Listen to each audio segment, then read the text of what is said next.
asked David Webb about why he started teaching with more open-ended problems in his courses. And here's what he had to say. My name is David Webb, and one of my research interests is teachers' classroom assessment practices. So I found that when I had experiences as a learner where I saw instructors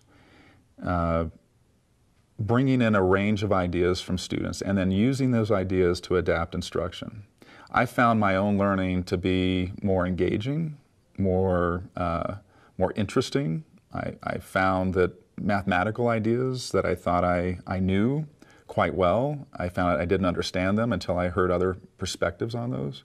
So my firsthand experiences as a learner, when I saw some of those approaches to instruction being modeled, it was easy for me to be convinced that this is the way I should really teach. So this is a really big deal. We often aren't able to realize some of the places that we can grow and improve without seeing others' approaches. And so bringing open-ended problems into our courses can really help students in this way. So next we're going to delve into a case study that involves taking a pretty traditional lecture course and making just one kind of smallish change along these lines. And this approach involves adding one open-ended rich problem to the weekly homework and then training students in giving one another peer feedback on these problems for a few minutes during class once a week. And so one of my colleagues, Dan Reinholtz, he's a math researcher and educator, developed an intervention as part of his PhD work. And he was really frustrated by the high failure rates in college calculus and wanted to do something about it. And so this intervention was aimed at supporting college calculus students. So hi, I'm Daniel Reinholtz, and I'm a postdoctoral researcher who focuses on how to design learning environments in math and science. So the intervention was called Peer-Assisted Reflection, or PAR for short. And the idea is that as students analyze the work of their peers, that could actually teach them reflection skills. Because often it's much easier for us to look at and be objective about somebody else's work rather than trying to look at our own work, which is sometimes too close to us to really see the flaws in it. So the PAR cycle is an activity that has mainly 4 parts to the structure. And the way that it works is it's incorporated into students' weekly homework assignments. And so students might sort of have all their regular problems, and then they'll have one special problem that's called the PAR problem. And the PAR problem is a little bit different from traditional problems. They're generally difficult and very conceptually rich, so there's lots of places for students to really dig in and kind of experience and work with the mathematics. So those are kind of the tasks you want to choose to do this. So students will, as part of their weekly homework, they'll work on one of these problems, and after they finish it, there's another page that helps them self-reflect on their work. And the self-reflection is just really quick, a couple of check boxes for different things they can look at in their solutions, like did I explain my work, or did I use proper units, or those types of things. And so it kind of helps students remember to think about these things when they're doing later problems.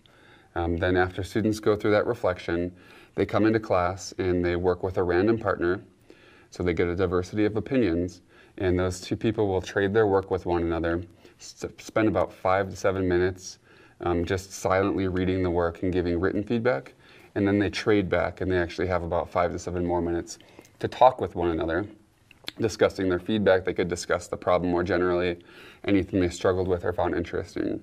And so after students do that, they have all this information that they can take to improve their work, and so they have the option to revise their assignments before they turn them in. And so that's sort of the last step, is they actually get feedback that they get to use rather than just getting feedback that they take and move on. Over 98% of the students actually revise their work. So I asked Dan if he could tell me a little about his learning goals for this intervention. And here's what he had to say. So PAR is really a holistic intervention with a lot of different learning goals. I mean, at the most basic level, the hope is that students understand the concepts in calculus at a deeper level. And that could be evidenced by them learning how to explain or communicate their ideas better, which is a major focus. And also for them to reflect and analyze on their own work and how they're understanding their own understanding. And I think the final piece is just dispositions. Because this is a collaborative activity, it teaches students how to interact with one another.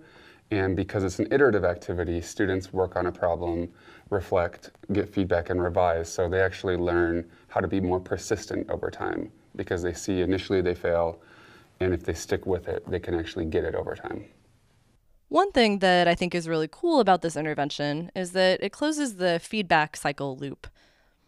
So if you recall our diagram from earlier, in a lot of traditional courses, it might be possible to get feedback on homework, but the rest of the cycle, formulating a plan and revising, aren't usually built into homework. So this is a problem a lot of my colleagues have noticed and created interventions around. So for instance, Kathy Perkins also saw this as a problem in physics courses. So one challenge we saw in our class was that students would complete the weekly homework, but they really didn't have any incentive to go back and revisit that homework and see where they were successful and where they still needed to work and learn more. So in the homework correction problem, what we had students do was review their homework submission compared to the posted solution, and then really examine the reasoning they had used in their answer to the reasoning in the posted solution, and identify where their reasoning had gone astray, what reasoning they needed to modify and advance in order to have a full understanding of the problem. So in the PAR problem intervention, the structure naturally builds this in. And I also wondered how Dan supported students to communicate their feedback to one another, as this is a hard skill to develop, and these students didn't have a lot of experience doing so going into the course. So I think there's sort of two key components to the training. The first was just up front in the class, taking time with students to let them know this is something different from what you've normally done. It's going to take some time to learn how to do this, and sort of talking about the key features of things that you would do when looking at somebody's work, or what does it take to have a productive conversation with one of your peers, because you're criticizing one another, but not as a way to insult one another, but to improve and learn. And so sort of starting out to establish those norms is really important in the beginning of the semester. And the other thing that I think really matters is giving students sort of regular training and opportunities to practice this, because giving feedback is hard. It's not something that they've really been taught to do traditionally. One of the things I would notice is a lot of students would just say, oh, it looked good. And they didn't really know sort of the places where they could give feedback. And so I found the self-reflection was really helpful, because it pointed out specific things that students could look for, be it using explanations or how pronouns were used or other things like that. And so students actually started to take the things they saw in their self-assessments and apply those in their peer feedback. So kind of giving the right scaffolding seems really crucial. Lastly, I asked Dan to tell us about some of the research he's done on using this intervention. So I developed the PAR intervention in introductory college calculus, and the studies took place over 2 semesters. Each semester there was one teacher who was teaching with PAR, and then the other sections were used as control groups to look at student learning. And so with those controls, comparing during the first semester, experimental who got PAR and those who didn't, the PAR students actually had a 13% higher passage rate. And during the second semester, there were improvements to the intervention itself based on things that I learned. And so then during second semester, students actually improved their success by 23%.